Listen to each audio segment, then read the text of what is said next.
सूरज उगने से बदलते हैं ये धरा आसमां,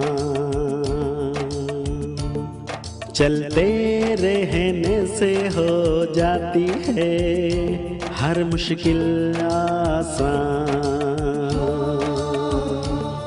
चिंता को छोड़ कर आओ कर ले मन में शुभ चिंतन, हर पल को कर ले सफल सफल कह रही है ये पवन। संवार ले सुधार ले कर समस्या का समाधान, संवार ले सुधार ले कर समस्या का समाधान, कर समस्या का समाधान, कर समस्या का समाधान, कर समस्या का समाधान, कर समस्या का समाधान, कर समस्या का समाधान। नमस्कार, आदाब, सत श्री अकाल मित्रों, स्वागत है एक बार पुनः समाधान कार्यक्रम में आप सभी का।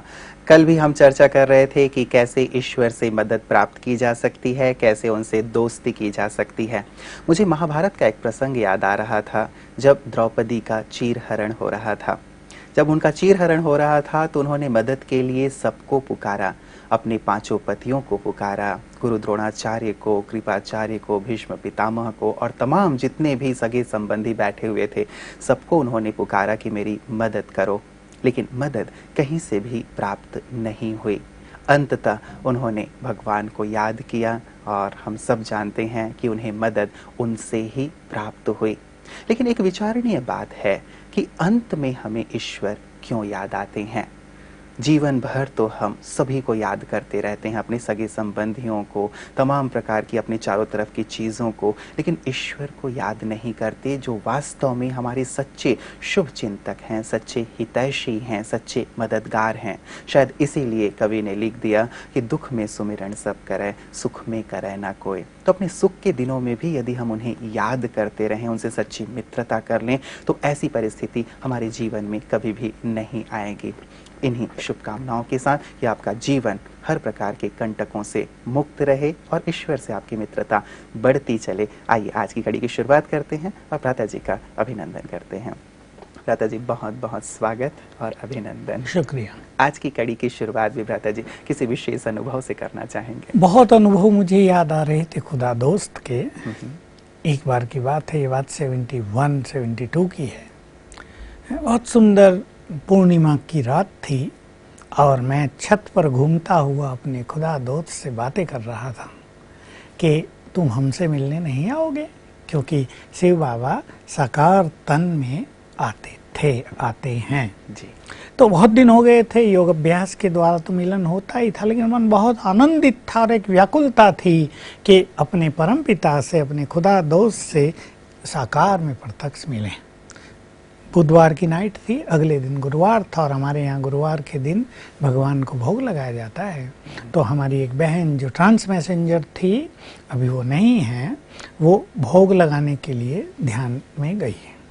ध्यान में जाने पर सामने वो बाबा को देखती हैं और मैं रात को बाबा को मैं बहुत देर तक जागा, 12-1 बजे तक, और घूमते फिरते मैं कह रहा था कि कल आप हमसे मिलने नहीं आओगे। बहुत प्यार भरा निमंत्रण दे रहा था, हमसे मिलने आओ ना, आपका मन कैसे लगता है ऊपर अकेले, हम आपको यहाँ कितना याद करते हैं, आप आ जाओ तो आपको क्या कष्ट होगा, आप तो 1 सेकंड में आ जाते हो। ऐसी ऐसी बातें कर रहा था। भोग लगाने के लिए वो बहन गई और उसके तन में शिव बाबा ने प्रवेश कर लिया। सबके लिए आश्चर्य की बात थी कि प्रोग्राम तो कोई नहीं था, क्योंकि बिना प्रोग्राम के तो बाबा आते नहीं हैं, आज कैसे आ गए।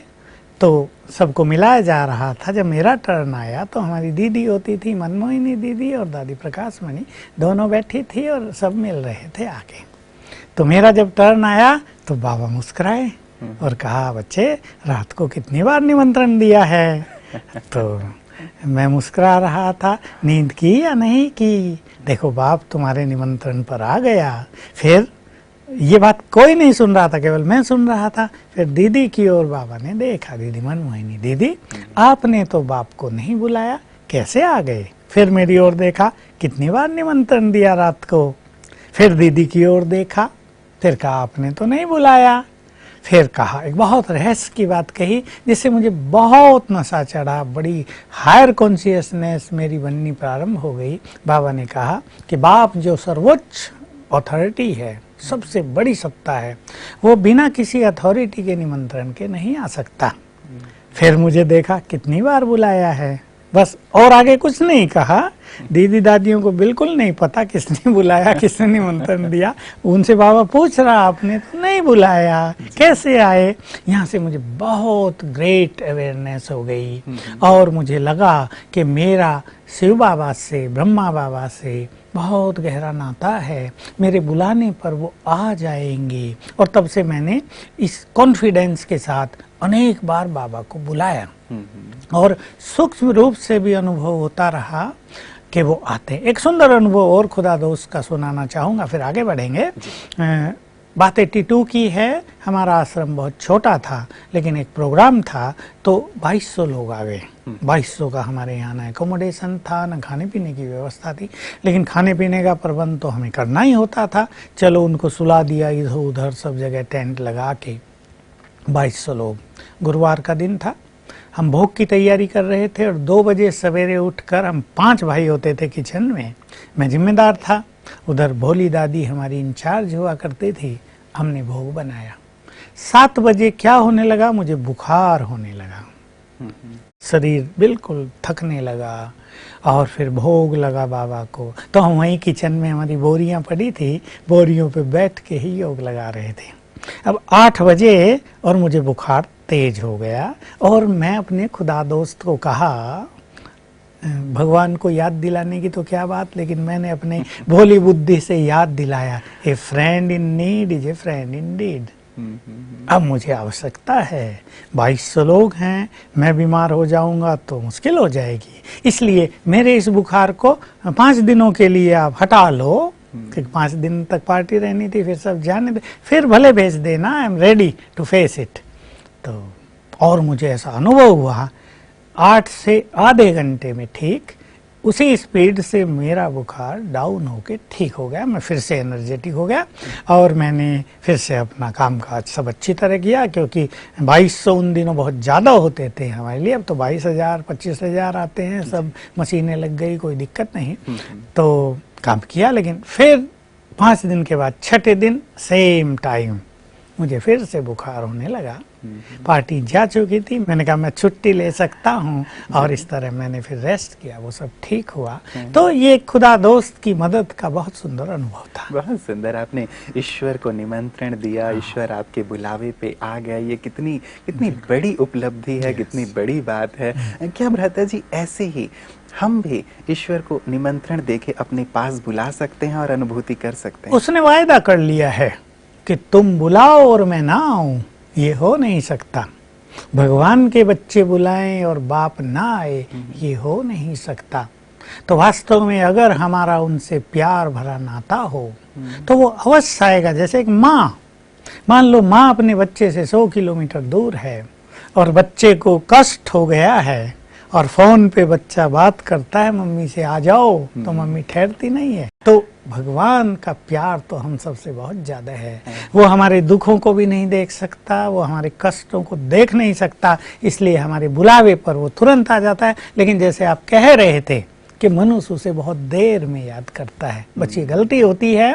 और अगर उसकी याद हमें आए, इसका तरीका है कि हम इसकी बहुत अच्छी आदत डालें, उससे अपना नाता जोड़ लें, अपने परिवार का हेड उसे बना लें, अपनी जिम्मेदारियां उसको सौंप दें, तो वो हमारी बहुत केयर करेगा। और फिर हमारे दुख नहीं होंगे, उसके दुख होंगे।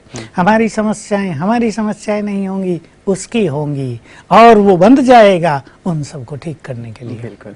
इन सुंदर अनुभवों को भ्राता जी आपसे सुनते रहेंगे, बड़ा ही आनंद आ रहा है और महसूस हो रहा है। जब ऐसा लगता है कि जब आप इस अनुभव को कर सकते हैं और जब आप कहते हैं कि ऐसा अनुभव हर एक व्यक्ति कर सकता है, तो लगता है कि सचमुच हम भी उससे ऐसा ही समीप का नाता जोड़ सकते हैं और फिर तो हमारे पास कोई समस्या रहेगी ही नहीं। लेकिन कुछ समस्याएं आई हुई हैं भ्राता जी हमारे पास मेल के थ्रू, मैं आप उनकी ओर लिए चलता हूँ आपको। ये सोनल जी हैं जो नासिक से हमें लिख रही हैं और ये कहती हैं कि मैं रोज़ समाधान प्रोग्राम देखती हूँ और सूर्य भाई जी जो सुझाव बताते हैं वो भी बहुत इफ़ेक्टिव हैं। मैं 4 साल से ब्रह्मा कुमारी से जुड़ी हुई हूँ और मेरी सबसे बड़ी प्रॉब्लम ये है कि मुझे अच्छी जॉब नहीं मिल रही है। बहुत कोशिशों के बाद भी कुछ नहीं हो रहा है। कहीं काम अच्छा है तो पेमेंट बहुत कम होने की वजह से काम करने पर भी जो बेसिक नीड्स हैं वो पूरी नहीं हो रही हैं। सब कुछ ठीक है सिवाय एक अच्छी जॉब के।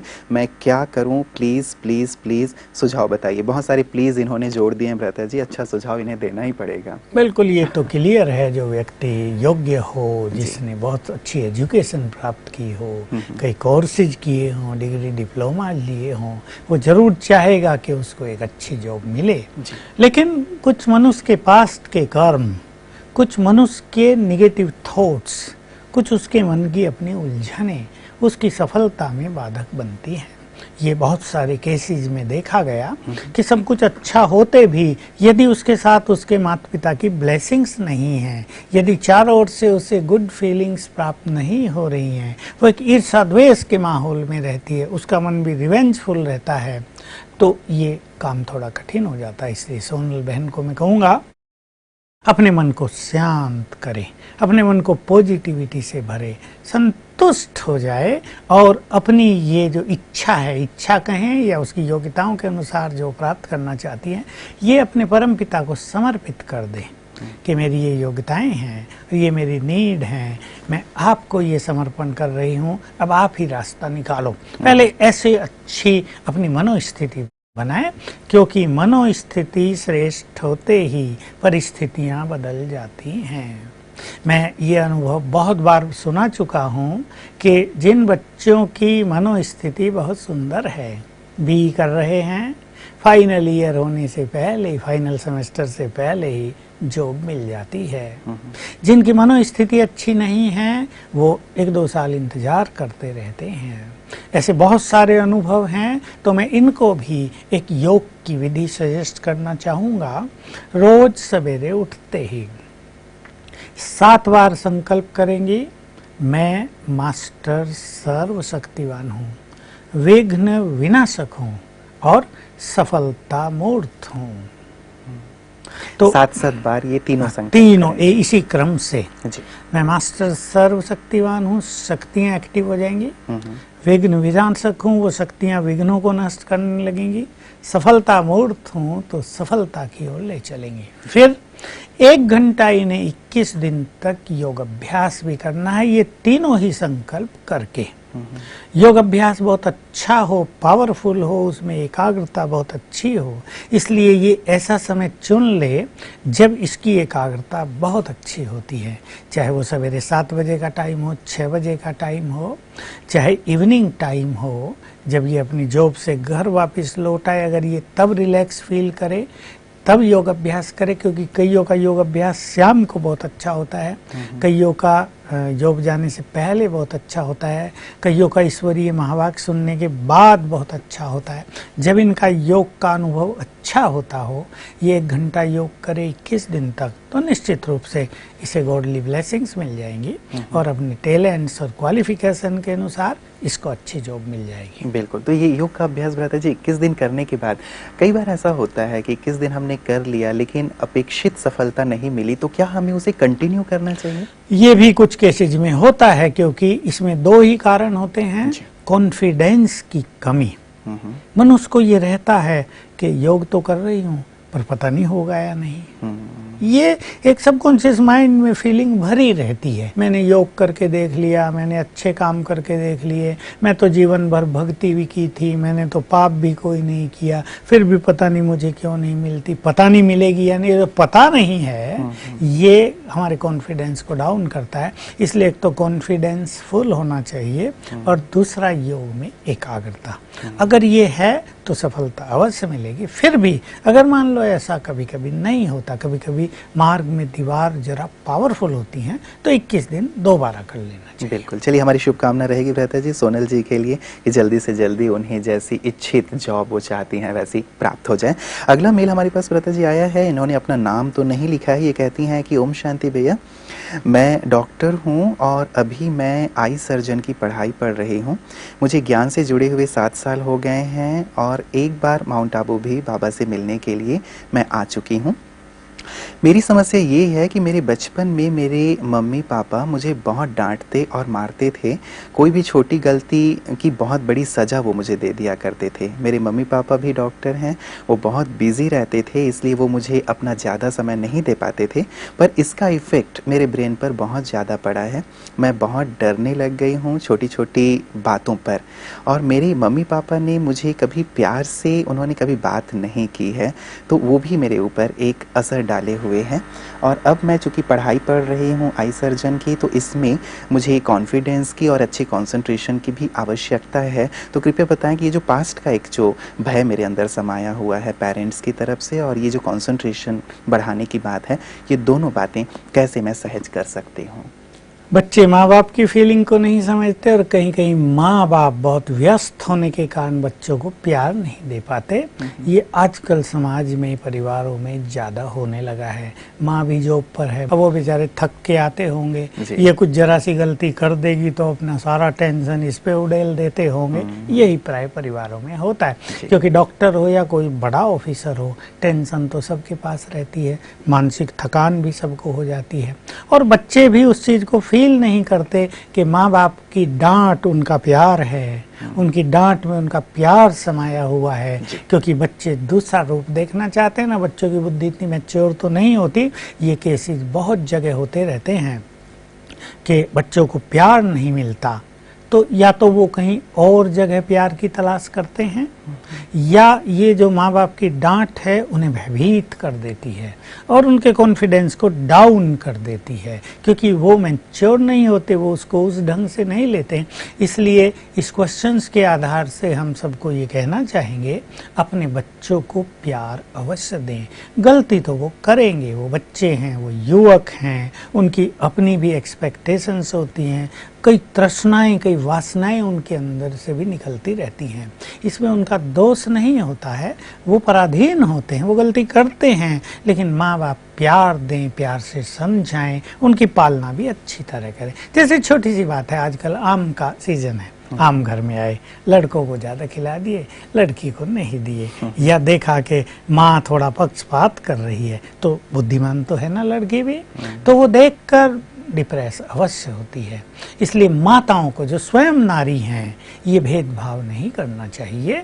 नारी को नारी का सम्मान करना सीखना ही पड़ेगा। आज हमारे समाज में, परिवारों में एक विडंबना हो गई है कि हमारी मातृशक्ति बच्चों का, लड़कियों का महत्व नहीं समझ पा रहे। यद्यपि आज वो बराबर की हो गई हैं, किसी भी फील्ड में वो पीछे नहीं है, चाहे एजुकेशन का फील्ड हो, चाहे पैसे कमाने का हो, चाहे साइंटिस्ट बनने का हो, चाहे बड़े बड़े पद संभालने का हो। तो हमारी जो माताएं हैं, मातृशक्ति, उन्हें भेदभाव का मार्ग छोड़ देना चाहिए। मैं इस सबको कहना चाहूँगा। अब मैं आता हूँ इस पर। इसने 7 साल से ज्ञान भी लिया है। अब ये पहला तो एक संकल्प करे, स्वयं भगवान मेरा साथी है। ठीक है, इसको लौकिक माँ बाप से प्यार नहीं मिला, ये अपने पारलौकिक माता पिता से प्यार लेती रहे।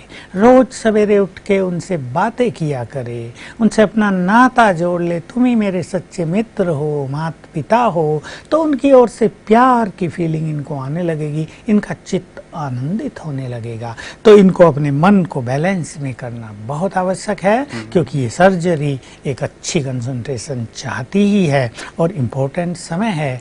इस समय जो इनकी क्वालिफिकेशन हो जाएगी वो पूरा जीवन इनके काम आएगी। अन्यथा एक छोटी सी भी कमी बार बार जब ये ऑपरेशन करेंगी, इनको एक कमी के रूप में दिखाई देगी। इसलिए मैं इनको कहूँगा कि हमारी छोटी बहन बिल्कुल भयभीत न हो और रोज सवेरे उठकर ये संकल्प किया करें, मैं सर्वशक्तिवान की संतान, मास्टर सर्वशक्तिवान हूँ, निर्भय हूँ। 7 बार रोज। तीसरी बात, माँ बाप के लिए इसके मन में नेगेटिव फीलिंग तो हैं, कि काश हमारे माँ बाप हमें प्यार देते तो आज हम कुछ और होते। एक रिवेंजफुल फीलिंग भी सबकॉन्शियस माइंड में भरी रहती है। भले ही माँ बाप बड़े हैं, ये छोटी हैं, वो माँ बाप इसको बहुत प्यार करते ही होंगे। वो भी देख रहे होंगे हमारी बच्ची अब सर्जन बनेगी, आई सर्जन, नाम कमाएगी, धन कमाएगी, लोगों को सुख देगी, आंखें देगी, कितनी बड़ी बात है। तो मैं इसको कहूँगा, अपने माँ बाप को सच्चे मन से क्षमा कर दें। आखिर तो वो इसके ही माँ बाप है ना। कुछ गलती भी चलो उनसे हुई हो, उनकी अपनी भी तो समस्याएं होती हैं। अब उनको थैंक्स दो, तुमने हमें पाला पोसा, तुमने हमें यहाँ तक पहुँचाया, मेरे माता पिता, तुम दोनों को बहुत बहुत धन्यवाद।